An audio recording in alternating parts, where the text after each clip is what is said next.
Kalau sekarang anak yang tumbuh dengan itu menjadi orang tua, ketika anak dimarahin malah, kamu kok marah anak saya? Nah, Kamu nggak tahu bapak saya siapa? Dirjen pajak. Ya Allah. Mau jadi apa?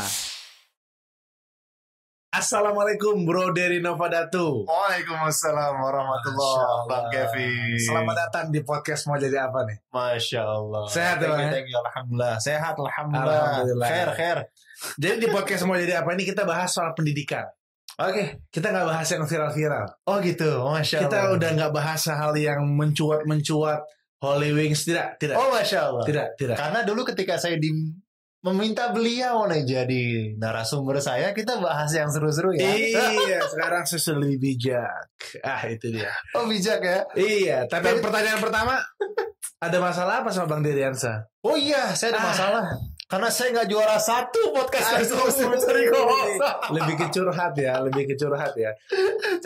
Kalau ente yang juara satu nanti jadi kira settingan, Bang. Oh gitu. Kan pernah bikin kelas bareng dulu. Iya. Kan dulu murid ente dulu. Kelas duo Dery. Itu dia. Antum masih ingat aja? Iya dong. Itu jadi malu. Bro Dery. Yes. Jadi ini pertanyaannya akan sama dengan narasumber berikutnya nih. Oke. Orang-orang banyak yang nggak tahu dulu ente sekolah di mana waktu SD, guru favoritnya siapa, pelajaran kesukaannya apa, ekskul yang diikutin apa. Nah itu yang mau dikupas di sini semua nih. Jadi tentang dunia sekolahan. Masya Allah. Oke, gitu ya. Siap. Lu sekolah dulu kan? Alhamdulillah.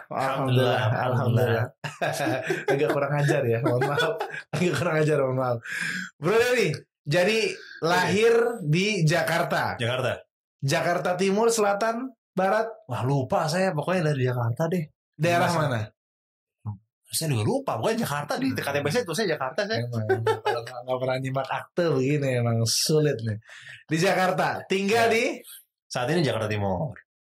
Jakarta Timur Romangun kan? Romangun. Ya. Berarti Jakarta Timur Anda. Lahirnya? Saya gak lupa. Persahabatan mungkin. Wah saya lupa Jurusan. Saya udah gak ngecek akte lahir saya Pak Jurusan. Dukun beranak ya? Enggak lah. Enggak. Oke. Kemudian masuk usia bayi kecil. TK di mana TK? TK di Muhammadiyah. TK Muhammadiyah. Aisyah dong berarti. Iya. TK Aisyah dong. Di situ. Bustanul Atfal. Wah saya udah gak lupa, pokoknya cuma ngingetnya itu dong. Slogan Aisyah. Masya Allah. Bustanul Atfal. Tapi saya diundang kemarin di Aisyah Festival. Aisyah itu bukan Aisyah. Tolong. Beda. Oke. Ya. Oke. Jadi TK Muhammadiyah. Ya. Ada nggak memori yang masih diingat dari TK tuh? TK di Muhammadiyah itu memori yang diingat kayak udah lupa banget ya. Serius? Udah lupa banget. Maksudnya udah lama banget. Dan kayaknya perlu minum ini Cerebrofit. Lahir lupa. Enggak, karena kita yang mungkin kurang memorable emang gak masuk gitu. Mungkin bisa masa TK tuh gak TK tuh ada. TK tuh kayak mungkin mulai suka-sukaan kayak. Enggak, boro-boro. Kita emang waktu TK cuma mikirinnya tuh ada majalah Bobo. Nggak, Ilham lu udah suka-sukaan. Oh subhanallah. Enggak jadi ya? kita jadi ngomongin orang ini. Iya.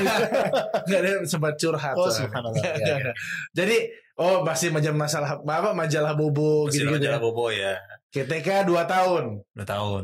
Oke. Terus masuk TPA enggak tuh? Sempat.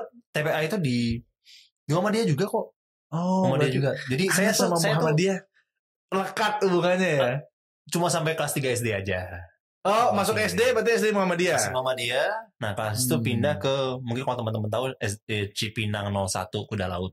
SD Cipinang 01 Kuda Laut. Alumni, tolong komen di bawah ya. Angkatan berapa Anda? Bro Dery ini angkatan apa? 33 ya Anda? 1933. Wah, subhanallah. Masih ada. Gue pikir 33 sekolahnya. Masih ada company kayaknya ya. Jepang belum datang. Ya. Oke. Jadi SD di Muhammadiyah sampai kelas 3. Oke, ada kisah nggak yang di SD tuh yang kalau SD kan biasanya SD 1 kelas 2 kelas 3 nih rentan sama pipis di sekolah, nangis di sekolah, pulang nyasar. Kan dulu belum ada HP ya? Belum. Jadi, ini buka pengalaman banget ya. Jadi gini, dulu waktu di SD itu kan masih catur ulang. Bukan semester. CAU 1, CAU 2, CAU 3. Ana ingat banget loh. Nah, ini ya, kalau misalnya di SD ada satu poin yang ingat banget. Jadi kalau tiap Sabtu Minggu, itu waktu kita kelas 1 tuh, ya udah dibeliin Super Nintendo. Super Nintendo. Kan, SNES. Kan. Nah. Mainannya apa tuh? Mario Bros. Mario kan? Bros. Itu Mario udah paling sering Bros. banget tuh Mario Bros, Power Rangers. Wah, itu kan Mario, kan Power Rangers. Masya Allah. Iya. Benar-benar. Nah, terus habis itu pas di CAU 1 ranking 2. CAU 1 Ranking 2. ranking 2. CAU 2 ranking 3. CAU 2 ranking 3. CAU 3 ranking belasan. Emang Anda agak ingat banget menurun deh ya, Anda ya. Karena main Mario Bros. Enggak juga sih. Ya, saya emang tipikal orang yang suka sekolah, Pak. Kurang suka sekolah. Kurang suka sekolah. Maksudnya Nggak, kalau kurang sekolah ntar mau aja? jadi apa? Oh, mau jadi apa? Itu dia. Itu dia. Bang, tolong deketin lagi mic-nya, Bang. Oh gitu? Oh, Iya, oke. deketin lagi. Siap. Nah, Suara saya kurang kencang-kencang ya? iya. Oh, oke, sip. Soalnya suaranya Bro Diri ini agak pricey takutnya kalau kencang-kencang gitu ya. Oke. Terus jadi CAU tuh ya. Nah. Ranking agak menurun Agak tuh. menurun. Nah, Pas pindah, Ayah Hana rahimahullah tuh bilang bahwa udah pokoknya ranking turun, nggak main lagi Sabtu Minggu buat main Super Nintendo. Kalau liburan aja. Nah, jadi gitulah. Itu momen yang paling diingat pas di SD. Oke. Oh, jadi iya dulu tuh ada banget masa-masa kita nih anak 90s nih ya. 90s. Iya, anak 90s nih. 90s tuh. Jadi anak-anak 90-an nih hanya boleh main Nintendo atau PlayStation itu Sabtu Ahad ya. Yes. Masya Allah. Oke. Terus pindah ke SD Cipinang. Nah. 456 berarti. Yes. Sebagai anak baru dong. Anak baru. Terus anak baru gimana? Dimusuhin nggak? Ya nggak gitu juga sih, biasa aja. Cuman di SD Cipinang Kuda Laut ini yang mungkin bisa dibilang Allah takdirkan ya, cikal bakal dari Just Like Suna lahir. Masa? Yes. Kenapa? Karena Sebentar. Ini belum ada di podcast kayak solusi kan? Belum ada. Itulah bedanya podcast mau jadi apa. Kita membahas hal-hal yang tidak dibahas dalam dunia bisnis. Dunia masa kecil. Ya. saya pikir jadi ahlu dunia gitu. Enggak usah. Terus, Oke. Jadi waktu di kelas 4 SD itu kepala sekolahnya itu sangat-sangat concern sama siswa-siswa yang diminta untuk jadi peserta lomba keluar. Jadi kan jadi sekolah-sekolah lain bikin kompetisi, nah habis itu dicari tuh siswa-siswa dari sekolah lain, nah itu ada lomba pidato, lomba storytelling, lomba MTQ, MHQ dan lain sebagainya. Nah, anak tuh waktu kecil tuh suka dengerin Zeno dan MZ. Itu Ya, dia, benar. Kan? Kaset. Ditip kan. Dengan segala keunikan beliau nih ya, ketika menyampaikan ya. Rahimahullah ya. Nah, terus ya karena sering dengerin akhirnya ngikutin. Ngafal. Assalamualaikum warahmatullahi gitu kayak gitu lah. Iya. Nah, pas ke Smart SD itu akhirnya pas pindah sekolah dites sama kepala sekolahnya. Oke. Nah, kepala sekolahnya tuh jadi karena sangat concern akan hal itu dan ternyata Ana diingat, wah ini punya potensi, udah coba maju. Nah, pas Ana pertama kali maju dibilang wah ini nggak fokus lah. Oh, asal ngomong aja di depan. Berani maju, tapi kontennya nggak ada, kontennya kesana kemari gitu. Oh gitu. Nah, tapi alhamdulillah dari situ Allah mudahkan ya, diatur tuh. Nih kalau misalnya mau bikin pidato tuh kayak gini. Kan ngikutin Zenin MZ kan? Iya. Cuma kan waktu di kelas 1 2 3 itu cuma dengerin, dan itu kan kalau kita kondisi gitu nggak berarti bisa ente panjang nggak full. menghafal. Enggak. Cuma ngikutin aja ngikutin kata-katanya aja, gitu. Terus patah-patah kemana, nyambung kemana gitu ya. Gitu. Anda pikir ini ngapalin satu kisah panjang atau satu track gitu enggak ya? Enggak. Oke. Tapi udah muncul tuh. Berarti public speaking pertama dari Novada tuh di kelas 4 SD. Yes. Masya Allah. Tuh. Sama kita nih. Yes, Masya Allah. Jadi kita satu sekolahan. Masya Allah. Terus. Ya udah, jadi dari situlah kepala sekolahnya ngegembleng kelas 4, 5, 6 tuh ya ikut lomba apa segala. Sampai ya beberapa kali sih ya dulu kan ada tingkat kelurahan, tingkat kecamatan apa segala. Nah itu sampai akhirnya pernah juga Anda lupa kelas 5 atau kelas 6 gitu. Itu datang ke mana? Ke sekolah lama, ke mama dia. Wih, ketemu mantan deh. Bahasanya loh Bro Dery, karena suka menikahkan orang jadi mantan ngeri banget. Iya. Lomba di situ. Menang nggak? Waktu itu nggak menang. Waktu itu menang kalau nggak salah juara 3. Juara 3. Juara 3. Oh, bukan juara harapan satu. Enggak. Juara harapan tuh bahasa yang sarkastik sebenarnya, kayak lo diharapkan juara tapi lo nggak juara gitu. Sedih banget. Oke. Jadi di situ ya. Yeah. Itu yang ngajarin kepala sekolahnya langsung. Kepala sekolahnya itu mengdelegasikan ke guru lain. Cuman kalau misalnya buat kayak assessmentnya dia. Ya. Oke, dia ngeliat ini kurang sini, kurang kita gini gitu. Jadi pokoknya kalau latihan aja, tapi pas sudah mau tampil, nah sini lapor lu. Nah, gitulah. Oke, Masya Allah. Berarti udah maju, udah menjadi pembicara dari kecil. Ya, begitu kira-kira begitulah. Terus dari SD lulus kelas 6, lulus dengan cum laude ya berarti ya. Wah, Masya Allah. Enggak lah gitu. Enggak lah. Lulus masuk ke SMP. SMP di mana, Bro? 92. 92. Anak-anak Romangun. Anak-anak 92. Sampingnya 36. Sampingnya 36. Enggak tawuran Anda? Hah? Alhamdulillah enggak pernah. Tawuran, ya. Saya anak baik, saya pulang 36 tuh SMA-nya kan? SMA 36. Iya, SMA 36. Tapi sampingnya kan ada SMP 92. Iya, SMP 92. Oke. SMP 3 tahun. SMP ini masa-masa nanti kita juga ceritain ya teman-teman ya. Bro Dery ini sekarang juga ngajar di SMP dan SMA di Rawamangun ya. Nanti kita rahasiakan dulu. Kita akan sebuah sekolah sunnah di Rawamangun. Masya Allah. Emang yang lain sekolah bid'ah? Wes, kan saya ngomong. Memang pinternya host tuh begitu. Biar dia naik viewsnya makin juga. Tadi potong. Tapi kok tiba-tiba kok nge-host? Itu dia. Oke, jadi Bro Dery, di SMP ya. Ini apa hal yang paling diingat dari mulai kan kelas SD itu udah mulai coba-coba pidato, public speaking. Apakah di SMP diteruskan atau pindah ke eskul lain atau gimana? Diteruskan. Dan mungkin kalau di SMP itu tidak terlalu banyak. Maksudnya dari segi menang lomba. Itu nggak terlalu banyak lah. Cuman maksudnya dari situ udah mulai ke asah lah, udah mulai mungkin kemampuan berpikir juga udah mulai paham. Habis itu semakin kenal sama pelajaran bahasa Inggris. Jadi dari situ udah mulai di bilingual lah. Bahasa kan. Berarti Anda sudah menjadi anak Jaksel sebelum Jaksel menit sekarang kan. Enggak gitu juga. Udah which Anda kan. Enggak ada which dulu. Gitu. Jadi di SMP justru lebih gemar dengan bahasa Inggris. Ya, sama masih dekat juga sama lomba-lomba agama sebenarnya. Cuman maksudnya nggak sebanyak kayak di SD aja. Berarti pidato bahasa Inggris Anda? Ada. Ada. Keren banget. Jadi kalau misalnya buat teman-teman buat teman-teman semua yang butuh MC bahasa Inggris Loh, kok malah call to action di sini. Tolonglah. Saya belum ngomong. Saya cuma bilang kalau yang butuh. Jangan saya belum bilang diri saya. Silakan hubungi Kong Host. Mau jadi apa? Jadi Kong Host. Oke. Terus tadi sempat lupa nanya, di SD ada guru yang paling favorit nggak? Ada. Namanya Bujum. Dia itu wali kelas kita di kelas 6. Itu adalah guru yang dikenal paling tegas. Kenapa? Karena emang dia kalau ngajar pokoknya gimana ya? Paling tegas pokoknya, benar-benar kayak dibilang killer nggak killer, cuman maksudnya tapi kan tegas itu kan biasanya nggak disukain. Tapi respect.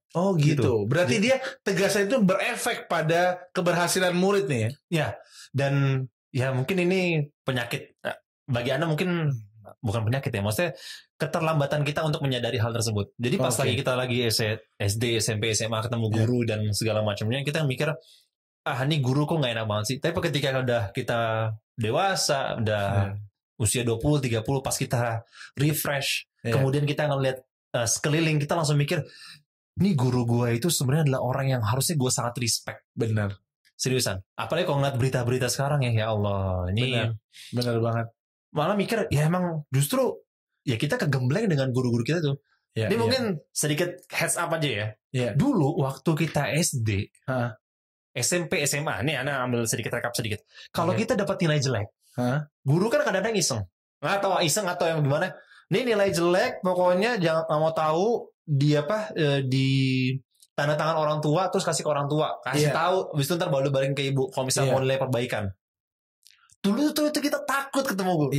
Guru bahkan bisa dibilang mungkin ada yang mukul dan lain sebagainya ya mungkin benar. Tapi pas kita balik ke rumah, ya orang tua tuh setuju. Loh kamu kenapa nggak respect sama guru kamu? Iya. Kamu kenapa nggak nurut sama guru kamu tuh? Iya benar. Nah itu dia.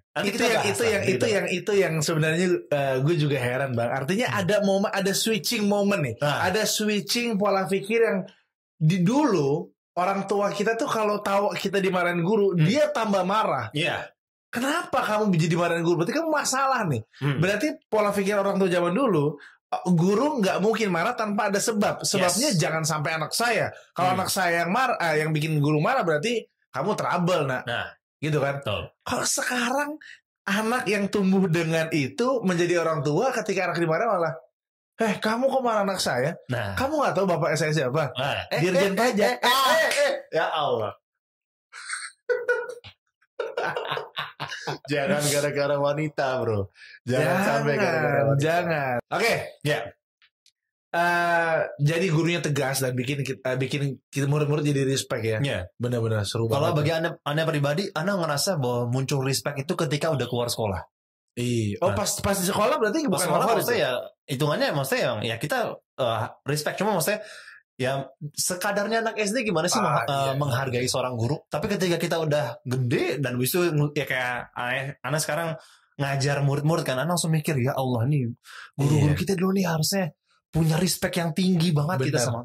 Benar gitu banget, benar. Karena ya itu kita cuma otak kita SD segitu doang terimanya gitu sih. Iya. Kalau di SMP siapa guru favoritnya bang?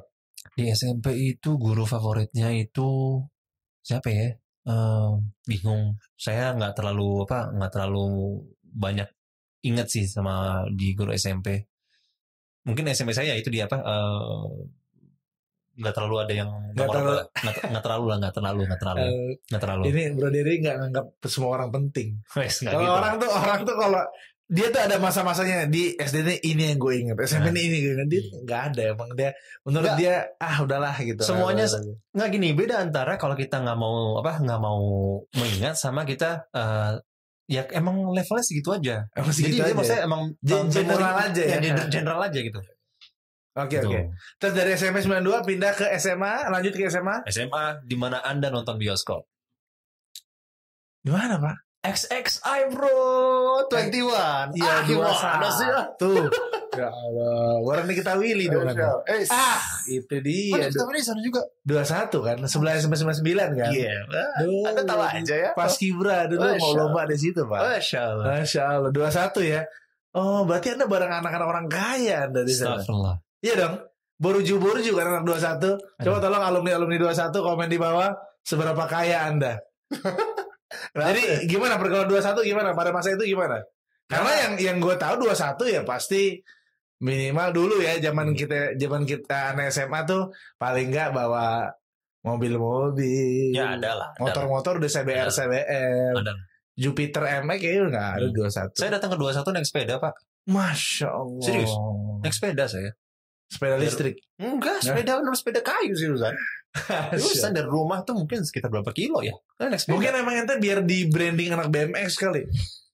Dulu di sekolah gue juga ada di sekolah gue dulu di SMA ada orang ya. Sepeda BMX bukan? Nah, iya sepeda biasa. Bisa sepeda biasa, sepeda senator. Wim cycle. Dulu ada temen gue bang SMA ke sekolah pakai skateboard. Aji. Biar dibilang anak skate ya kan. Skaters banget lo. Lo anak-anak apa Tony Hawk banget sih. Tony Hawk. Slipknot. Oke.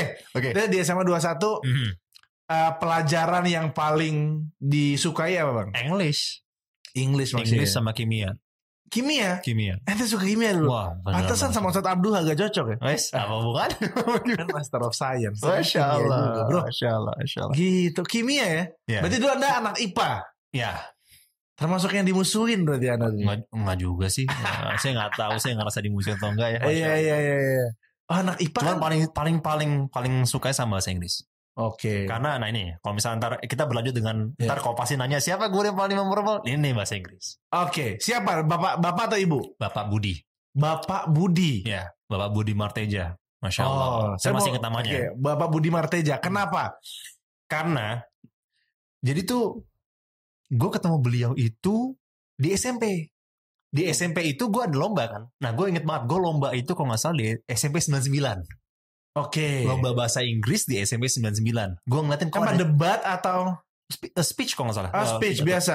Nah, cuma pas gue maju itu, gue ngeliatin kok bapak ini tuh antusias banget ya ketika gue maju ya, ketika gue perform ya gitu. Maksudnya dia tuh kayak yang kalau juri lain tuh ya udah santai, cuma kalau dia kok fokus banget gitu ya. Oke. Nah, ternyata qadarullah pas di SMA 21 ketemu sama dia.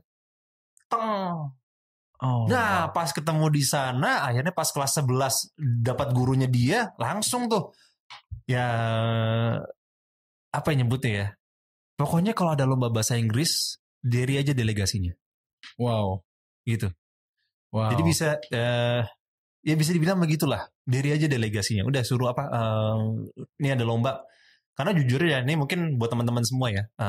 SMA 21 itu waktu di angkatan gue, pas gue masuk, berarti pas gue masuk kelas 1, itu berarti ada kelas 2, kelas 3. Ya. Kelas 2, kelas 3-nya ini bisa dibilang orang-orang lain kalau ada lomba bahasa Inggris, tahu ada SMA 21, udah pasti males.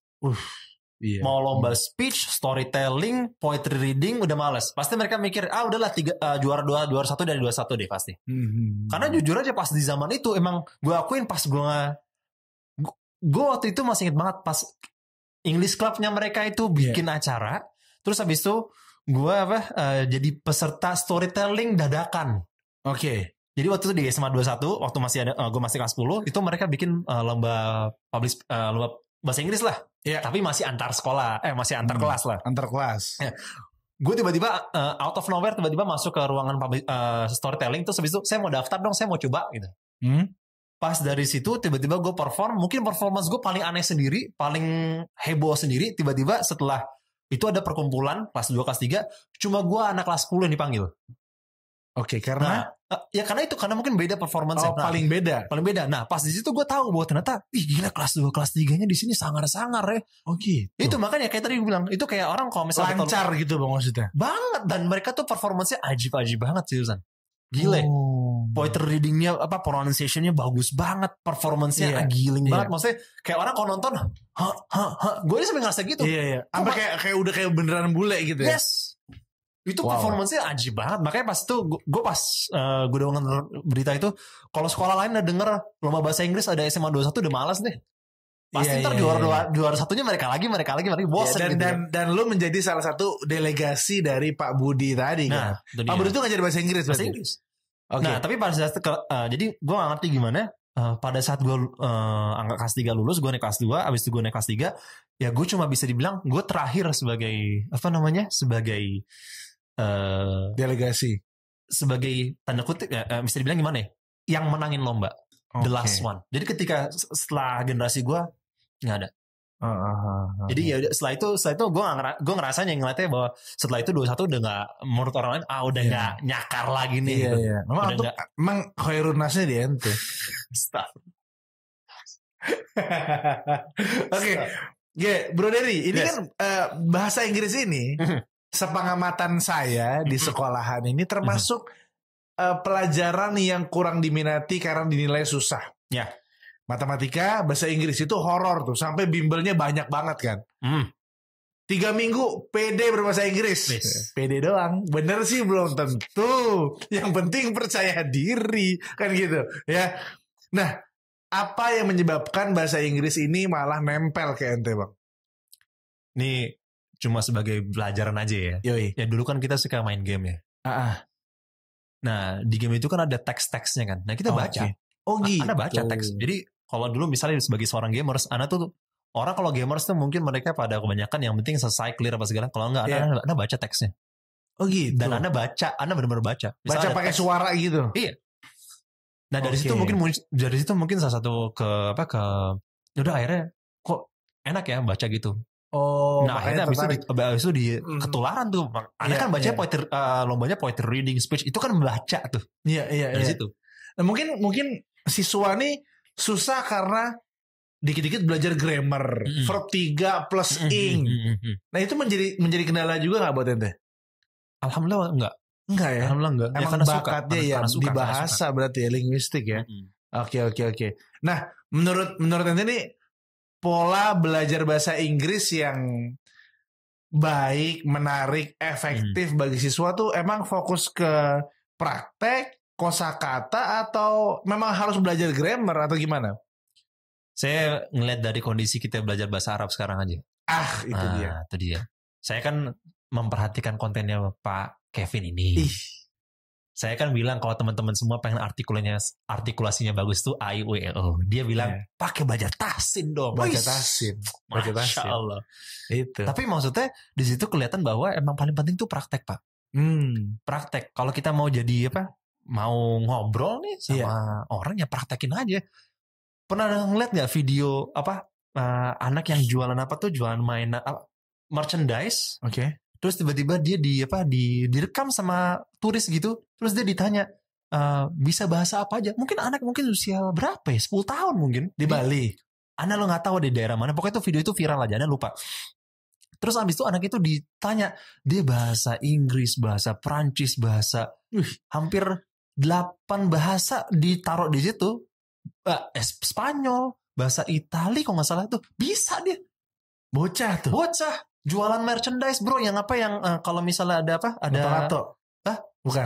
Ya sejenisnya lah gitulah kondisinya. Ada apa? Jualan gantungan kunci. Iya. Yang gitu-gitu. Pas dites sama orangnya bisa bahasanya, bisa 88 dan bilang, gila Masya Allah. Emang mesti dipraktekin. Iya. Gitu. Kalau buat bahasa sih ya. Oke. No. Nih udah SD, SMP, SMA, kita udah mau masuk ke dunia kuliah nih, Bro Dery. Sebelum kita masuk ke dunia kuliah, menurut Bro Dery sendiri, masalah yang waktu itu dirasakan di selama sekolah tuh yang paling kendala tuh apa sih bagi seorang siswa dalam belajar? Dalam belajar ya? Iya. Dalam belajar. Kalau Anda mungkin bukan masalah dalam belajarnya sih. Anda cuma ngeliat gini aja. Peran orang tua sih.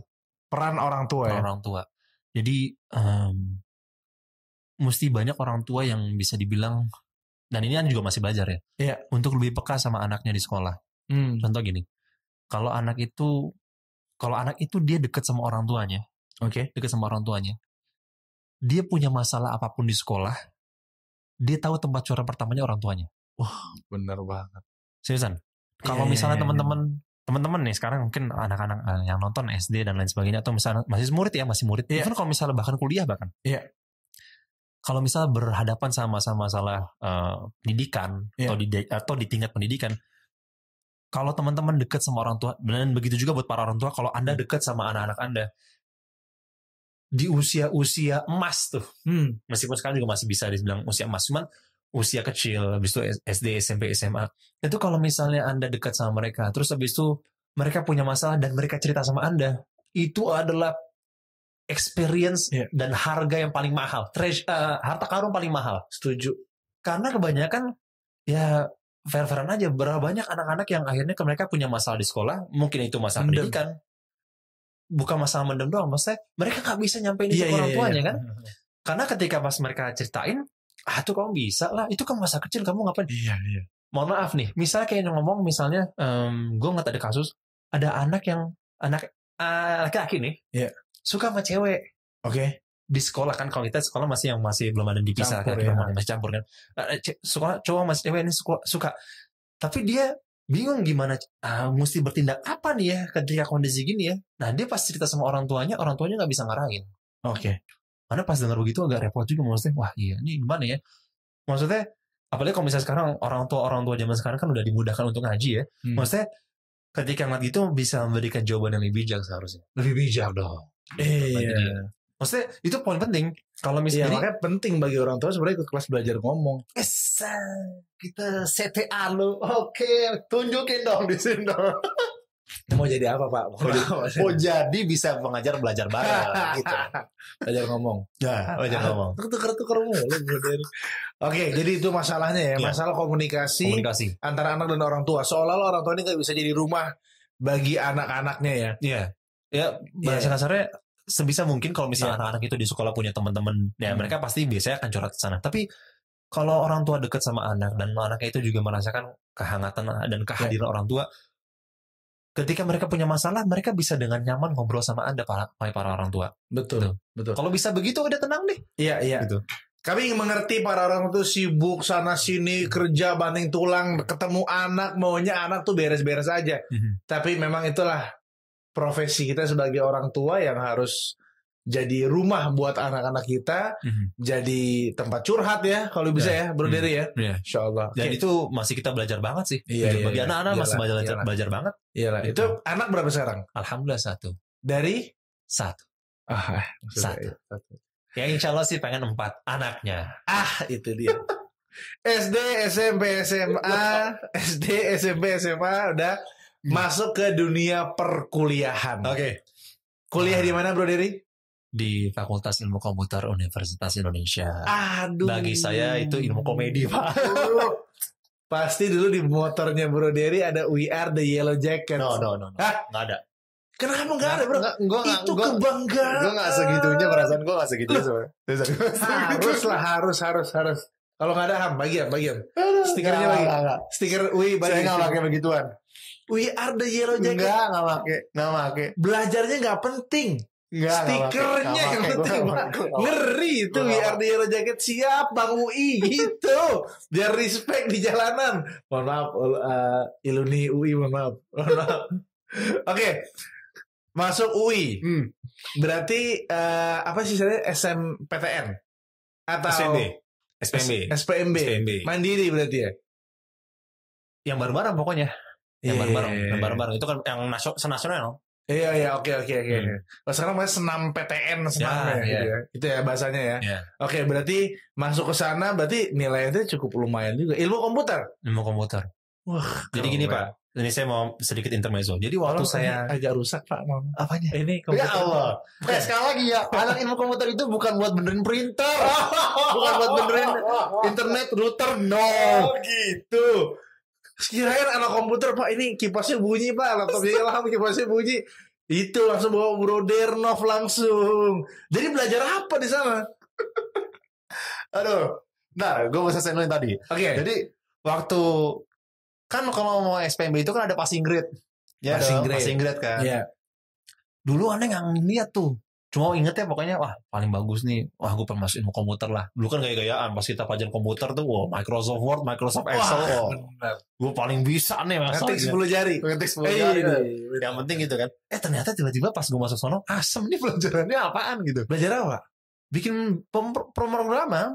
Oh jadi programmer. Bukan pro gamer, bukan programmer. Oh bikin pemrograman. Iya. Coding. Ya dengan segala bahasa ya, berarti ya kemarin belajar C+, belajar Java, belajar HTML, ya PHP dan lain sebagainya. Angkatan berapa di UI? Saya masuk 2007, lulus 2011. Alhamdulillah, lolos 2011. Kenapa bukan lulus? Karena kalau lulus tuh orang bangga nyebutnya, weh gue lulus dari UI, IPK berapa bro? IPK gue cum laude, summa cum laude ya. Saya hanya lolos saja. Oh gitu. Ya. Berarti bukan summa cum laude. Enggak. Summa ladina yalunahum. Oke. Iya. Gitu. Oke, jadi lolos dari UI itu alhamdulillah ya. Alhamdulillah, pas 4 tahun. Tapi bisa ngikutin belajaran. Stres sih, Pak. Stres karena bukan minat. Enggak berusaha pindah jurusan Anda. Nah, buat teman-teman semua. Jadi waktu tahun 2007 pas ngelihat pelajarannya kayak gitu, kita belajar matematika, gue perasaan dulu belajar 2x plus 3y sama dengan 6. Sekarang kenapa ax plus bc sama dengan d itu? Sebentar, maafkan saya yang masih pakai Casio kalau ngitung perkalian, mohon maaf. Gimana tadi 2x tambah 3y, 2x tambah 3y sama dengan 6. Dari mana, Bro? Enggak, itu 2, 3, 5, Pak. 2x plus 3y sama dengan 6. Ntar kan kita dikasih satu persamaan lain, misal 5x plus y sama dengan 3. Kita suruh nyari x-nya sama y-nya. Itu kan masih bisa ada angka, Pak ya. Yang bawa x tadi, yang naruh x sembarangan siapa disuruh nyari-nyari? Saya nggak tahu. Aduh, itu ya. Nah. Itu matematika tuh Masya Allah ya. Oke, jadi di programmer malah beda. 2x sama 3y sama dengan? Bukan itu yang kita pelajari. Apa? X plus BC sama dengan D. Nah, siapa yang suruh menambahkan huruf-huruf? Itu pertanyaannya. Wahai dosen programmer UI, tolong pasang stiker WRD aja. Oke, mantap. 4 tahun lolos, alhamdulillah. Ada memori yang bisa di-sharing? Nah, itu dia. Jadi gini, selama 4 tahun itu Anda nggak bisa untuk ngikutin. Fair-fairan aja, IPK saya nggak nyampe 3, Pak. IPK saya nggak nyampe 3. Oke. Baru merasakan IP 3 semester 7. Itu pas ada pelajaran bahasa Inggris pasti. Dia menang di situ doang. Nggak, intinya selama 3 tahun tuh stres. Maksudnya, nggak bisa ngikutin. Kok tiba-tiba qadarullah kayak, kok nggak bisa ngikutin ya? Kok kayak nggak bisa nangkap ya? Sampai akhirnya konsultasi tuh sama dosen. Ada satu orang dosen, namanya Bu Kasia. Semoga Allah menjaga ibu ya. Bu Kasia. Ini tuh bisa dibilang sebagai dosen yang paling sering dicurhatin sama mahasiswa. Bukan Pak Rocky Gerung, bukan. Bukan. Maaf, Pak Rocky Gerung. Jadi sama Bu Kasia ini baru ketemu tuh di semester 5. Oke. Nah, pas ngelihat sambil pelajarannya terus ngajar apa Bu Kasia? Kalkulus. Kaktus saya tahu kaktus. Kaktus saya tahu. Kalkulus, aljabar linear gitu kan. Aljabar itu kan yang saya nggak ditolak di situ ya. Saya nggak mau bahas. Terus. Oke, berarti beliau ngajar itu. Ya. Oke, terus ngajar itu. Terus pas ketemu itu nggak ngomongin masalah pelajaran. Tiba-tiba langsung, Bu, saya mau cerita. Saya cerita, beliau dengerin. Mana cerita? Bu, saya nggak bisa ngikutin, saya di sini stres, saya selama ini saya segini-segini aja. Yeah. Panjang lebar menceritakan segala ketidaknyamanan kuliah di sana dengan pelajarannya. Tiba-tiba guru ini tuh, dosen ini ngasih sebuah 3 pilihan. Ini aneh banget 3 pilihan. Pilihan pertama, ibu nggak mau tahu. Mulai besok kamu segera keluar dari Fasilkom. Terus pilihan kedua, ibu nggak mau tahu. Kamu harus tetap di Fasilkom dan lulus dari Fasilkom. Pilihan yang ketiga, kamu berusaha untuk bertahan di Fasilkom tapi cari hal yang bikin kamu happy. Wah, jarang-jarang tuh ada dosen begitu. Wah, pas dikasih pilihan, kita kan seperti yang bilang tadi kan, kita kok sebagai mahasiswa, sebagai siswa nggak pernah kepikiran tuh akan muncul insight seperti itu. Iya, bener loh. Pas kita jadi pengajar baru berasa. Oke. Nah pas di situ orang langsung mikir, pilihan nomor 3 kayak paling asik nih, berusaha bertahan, ngeliat kondisi, ada teman-teman yang bisa saling support. Tapi apa yang bikin bahagia selain teman-teman nih? Ternyata ketahuan. Anda coba untuk kulik-kulik, ternyata saya suka ketika saya mesti diminta MC suatu acara di acara kampus. Gini. Nih teman-teman harus tahu, dunia MC itu ya, gak enak ngomongnya. Tapi di setiap entah sekolahan, entah kantor yang diminta MC itu pasti yang ada agak-agak ya nggak ya, di tiap-tiap kantor tuh pasti ada cowok-cowok yang agak-agak melambai sedikit nanti sudah jadi MC nanti nggak takut centang gitu. Ini mehong banget sih. Iya kan ya. Jadi gini, emang mungkin kebiasaannya bagi mahasiswa baru ya, yang ketika baru masuk tuh mahasiswa lama pasti ngelihat nih siapa yang bisa kita tanda kutip eksploitasi lah kasarnya gitu kan. Nah pas lagi Ana agak lupa dalam kondisi apa, cuman tiba-tiba tuh kayak mereka minta maba perform dong, maba jadi MC dong. Out of nowhere Ana volunteer. Oke. Saya mau coba, saya ini. Emang Anda jiwa tampil Anda. Itu dia kan, Masya Allah. Karena dulu udah kerja di MZ kan. Nah itu dia.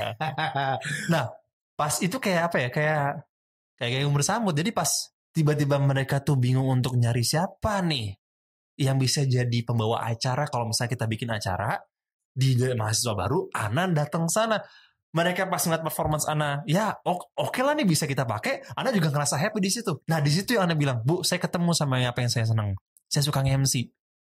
Saya suka lomba. Oke, akhirnya terarah nih dari ente yang suka speech in front of public, sekarang lebih kerucut ke arah Master of Ceremony. Ya. Buat para katro-katro yang gak tahu apa itu arti MC. MC itu Master of Ceremony kan. Dengar Anda. Mas MC sini dong, Mas MC. Mas MC. Oke. Terus nah, akhirnya dari situ langsung udah mungkin bisa dibilang ya ini agak ini juga ya, agak sedikit nggak patut buat dicontoh, cuman akhirnya kalau misalnya ada acara MC baik itu fakultas, waktu itu masih ranah fakultas dulu.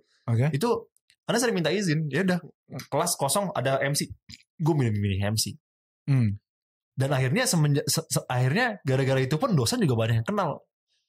Nah, Dari mana? Dari MC gitu. ya saya dulu di kampus punya nama panggilan, saya punya nama stage, Ya nggak usah disebut. Ya, yang nggak bisa disebut dan dikasih solusi juga saya nggak kasih tahu siapa namanya. Si Derry pun juga bingung, kan? Intinya mereka tahu bahwa X MC, si Derry MC gitu dah. Oke. Ya udah tuh terus berlanjut sampai akhirnya tiba-tiba soalnya gini Pak, stigmanya orang-orang kalau misalnya masuk ke dunia perkuliahan dan apalagi itu Fasilkom ilmu komputer, mereka tuh selalu mikir nih orang-orang introvert semua, Orang-orang nerd depan laptop. Iya, depan laptop gitu. Bawanya tas Asus, zipper abu-abu, ngomong bahasa Jepang. Itu wibu. Bukan anak Fasilkom. Okay. Nah, maksudnya soalnya Anda pas tiba-tiba kayak waktu itu ada satu orang dari fakultas luar yang lihat, terus habis itu anak fisip waktu itu ngeliat anak perform, terus habis itu dia bilang boleh minta kontak nggak? Ntar kalau misalnya kita ada acara kampus kita panggil ya. Qadarullah pas semester 5 atau semester 6 gitu, anak di semester 5 kalau nggak salah itu diminta nih kita kumpulnya, ada perkumpulan nih, kita mau bikin. Jadi di UI itu sering ada namanya UI Olimpiade UI. Olimpiade UI itu untuk apa? Untuk ada olahraga sama ada brain lah. Juaranya stiker kan dapat. biar the yellow jacket. Oke, enggak. Anda masih aja ya. Saya pengen punya itu. Oh, aduh. Oke, terus. Nah, pas itu meeting, pas meeting tuh mereka nanya, ini ada MC-nya nih. MC-nya dari Fasilkom. Orang kaget tuh. Fasilkom MC. Iya, benar. Kalau anak sastra mungkin ya. Iya. Kayak langsung mikir gitu. Cuman pas nggak ngerti gimana, kayak pas akhirnya datang ke sana ngobrol, habis itu perform, kayak ya mungkin ya di situ salah satu poin ngubah stigma bahwa anak Fasilkom tuh ternyata bisa juga buat MC. Ternyata ada juga anak-anak outliers, anak-anak yang emang Sabar. Jangan emosi jiwa. Ada juga anak-anak di luar sana yang punya potensi yang sama kayak kita. Anak-anak normal kayak kita. Anak-anak normal. Manusia. Bukan program kita nih. Bukan CPU, mohon maaf. Ya, terus gitu. Akhirnya udah dari situ gak ngerti gimana mereka mempercayakan Ana buat MC kuis. Jadi tahu ini, antum tahu kan kuis siapa berani? Ya. Nah di UI itu dibikin konsep kayak gitu. Dan Ana yang diminta jadi MC-nya. Anda jadi Helmi Yahya berarti. Ya begitulah. Oke, kepada Fasilkom UI. Gitu-gitulah. Suara Anda enak juga di sini. Terus. Jadi kalau mau voice over sama saya aja. Sorry Bang Jan. Mohon maaf Anda kayaknya kalah cepet promonya nih. Oke, berarti karir MC ketemu di dunia kuliah nih. Oke, berarti kita nggak bahas karir MC Anda karena sudah dibahas di kayak solusi ya waktu itu ya. Ya sedikit lah. Sedikit. Berarti kita skip yang mantan itu, kita skip dulu tuh. Mantan finalis. Oh enggak. Itu nggak usah disebut ya. Nggak usah disebutin. Ntar orang nyari lagi. Si Darian saya dicari. Iya makanya. Kevin Kausar dicari. Gak usah. Berarti Anda finalis kan? Anda finalis kan? Finalis Abang None berarti nggak usah disebut.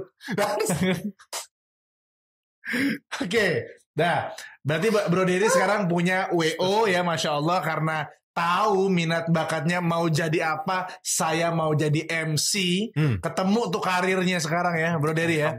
Ya, tadi peran-peran guru-gurunya Masya Allah, sekarang punya WO sendiri dan ngajar public speaking sekarang. Masya Allah. Di SMP dan SMA Nabawi Islamic School. Ya, halo Nabawi. Murid-muridnya siapa aja? Tolong disapa dong. Ya, ada Adam, ada Akbar, ada Amar. Ada Amar juga lah. Gazwa. Bukan. Ada Rifat, ada Zishan, ada Sungkar Bilal. nggak? Rifat Sungkar bukan. Bilal terus? Ada Bilal sama ada Alif. 7 orang. 7 orang. Oke. Masya Allah. Gimana Mas? Setelah dulu belajar, sekarang ngajar anak SMP, SMA, apa tantangan yang Anda baru rasakan sekarang? Pas PDKT pertama kali, karena kan mereka gini, ini pelajaran life skill. Oke, ini teman-teman perlu tahu tadi Bro Derry udah bilang bahwa di Nabawi School itu nggak ada ekskul.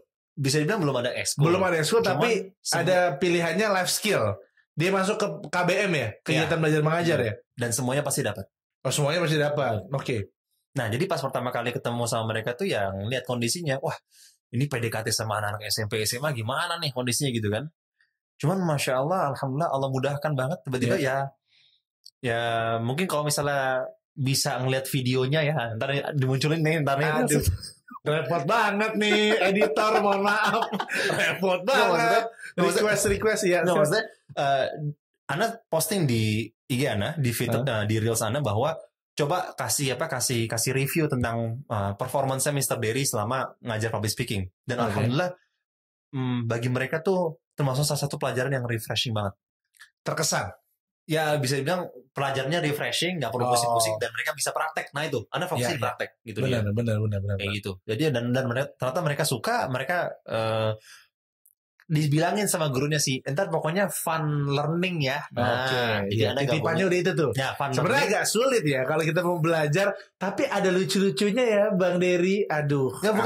Bukan masalah fun learningnya itu kan harus membuat menyenangkannya jadi kayak jadi akhirnya Anda tugas tambahan kan. Ya, jadi akhirnya Anda kasih pemanasan dulu. Jadi kita cuma dikasih setiap minggu tuh 1,5 jam. Cuman Anda mungkin bikin sekitar setengah jam tuh games dulu. Baru dari games itu praktek. Itulah gunanya ice breaking, teman-teman. Ya, Masya Allah.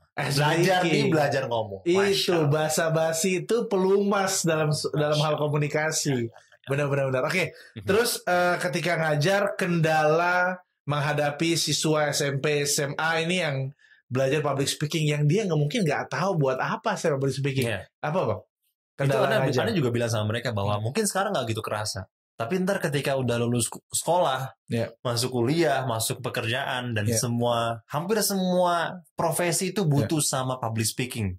Oke. Dan dia mau ngerti itu masalah itu atau dia nalar nanti ngomong kayak gitu. Ya itu masuk nalar kan udah masuk SMP. Karena kan ini kan ngajarnya terus-terusan ya, continue kan. Beda kalau aneh misalnya lagi diundang ke sekolah mana 2 jam 3 jam public speaking pakai video. Itu mah for fun aja. Ngelihat itu praktek gitu, kata-kata tawa-tawa gitu kan. Itu kan for fun aja. Tapi ketika jadi sebuah silabus, ada capaian target pembelajaran, berarti kan ente harus menyusun tuh. Minggu pertama ini, minggu kedua. Jadi ada eskalasi kan, ada peningkatan tuh. Nah itu ente berarti bikin silabus tuh. Ya bisa dibilang gitu. Cuman masih benar-benar yang basic banget. Iya, yang basic. Ya intinya ada panduan mengajarnya kan. Iya, ada. Iya, terus nanti berarti mesti ngapain aja ketahuan. Konsultasinya ke kepala sekolah. Ya, itu pasti akan jadi justru malah kepala sekolahnya malah ngasih ke Ana untuk gitu. Ini kita serahkan karena kan Derry yang lebih tahu kondisi seperti apa. Cuman kita ada beberapa harapan nanti mereka berani perform. Berani maju ke depan setidaknya. Confidence-nya mulai muncul gitu. Iya memang kalau untuk setingkat SMP SMA target pertama confidence sih. Ya, baru setelah itu nanti mungkin untuk skill-nya bisa dilatih lebih lanjut. Oke, Bro Derry, terima kasih banyak nih, Masya Allah, syukuran jazakallahu khairan. Cerita-cerita Anda mengubah persepsi saya pertama tentang dunia SD, SMP, SMA, bahwa ternyata yang punya peran penting adalah orang tua, ya. Kemudian dunia Anda di kuliahan, ya, yang salah jurusan, tapi tetap bisa lolos, ya. Dan bisa jadi ketemu karirnya di dunia kuliah sebagai MC. Mungkin sedikit tambahan aja kali ya sebelum ditutup, bahwa buat teman-teman semua, terutama yang mungkin suka sama MC dan terus mikir, emang MC kalau udah gede mau jadi apa? Sedikit tambahan ya. Mau jadi apa? Karena mau jadi apa? Kamu suka MC mau jadi apa? Iya. Mau jadi MC, karena MC itu adalah profesi dan itu bisa sangat-sangat membantu teman-teman selain perform di depan, tapi juga interpersonal communication sama orang lain. Benar. Interpersonal communication. Dan salah satunya bisa saya bilang, alhamdulillah dengan Allah mudahkan saya belajar MC. Sekarang ternyata saya punya WO just like Sunnah Syar'i Wedding Planner, dan sekarang gabung di Konglohos. Muslim Talent Management. Anda arahnya ke sana ya? Gitu ya. Nggak nyangka, maksudnya cuma saya juga nggak nyangka sebagai host akan ke sana beloknya. Saya pikir ada sebuah kata-kata bijak ya. Nggak maksudnya gini. Apa dari MC itu bisa kebuka banyak banget peluang. Opportunity. Kesempatan benar. Siapa nyangka Anda udah MC, dia cuma mikir MC ya udah jadi host, jadi presenter selesai, bikin acara selesai. Ternyata Allah mudahin anak ilmu masuk tentang wedding, terus bikin wedding. Ternyata ketemu sama teman-teman yang luar biasa. Akhirnya yuk kita bikin manajemen yuk. Bikin talent management. Konglohos itu ya. Habis itu ketemu sama orang-orang. Dan ilmu public speaking yang awalnya dipakai buat MC, itu juga bisa buat kenalan sama orang lain, perbanyak network. Jadi kenalan sama orang lain maksudnya ikhwan kan? Itu. Saya juga kenal sama beberapa akhwat. Contohnya Bu Elsa. Lu mesti madani saya pakai. Iya disebut. Aduh, saya bingung bridging-nya gimana. Mau terima kasih lah berarti ini. Oke. Jadi teman-teman semua, mungkin kalau saya simpulkan dari apa yang Bro Dery sampaikan pada hari ini adalah temukan apa yang kamu suka, cari yang bikin kamu nyaman dan fokus ke situ ya, Bro Dery ya. Mau jadi apa? Bola Bro Dery mau jadi? Saya mau jadi MC. Mau jadi MC. Assalamualaikum warahmatullahi wabarakatuh. Waalaikumsalam. Mau jadi apa?